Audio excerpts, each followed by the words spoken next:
બાળકોમાં કુપોષણ દૂર કરવા માટે નવીન ઉપક્રમ હાથ ધરવામાં આવ્યો છે। જિલ્લામાં 767 જેટલા બાળકોને કુપોષણથી તો પીડાઈ રહ્યા છે, ત્યારે જતન પ્રોજેક્ટ હેઠળ ઝુંબેશ શરૂ કરવામાં આવી છે, જેમાં જિલ્લા આરોગ્ય, બાળ વિકાસ અને શિક્ષણ વિભાગના સહિયારા આ ઉપક્રમથી કુપોષણથી પીડિત બાળકોના સ્વાસ્થ્યની સમયાંતરે ચકાસણી કરવામાં આવી રહી છે। સાથે શિક્ષણ વિભાગ દ્વારા કુપોષણથી પીડિત બાળકોના પરિવારજનોને પણ બાળકના પોષણક્ષમ આહાર બાબતે તકેદારી રાખવા સૂચના આપવામાં આવી છે, જેથી કરી બાળકોને કુપોષણમાંથી મુક્તિ અપાવી સંપૂર્ણ રીતે સ્વસ્થ બનાવી શકાય।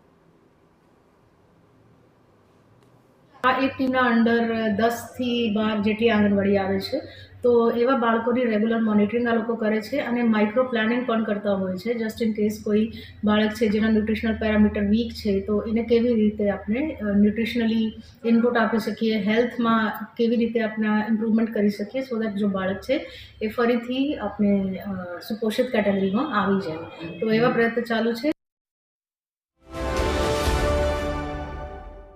આ તો શાંતિ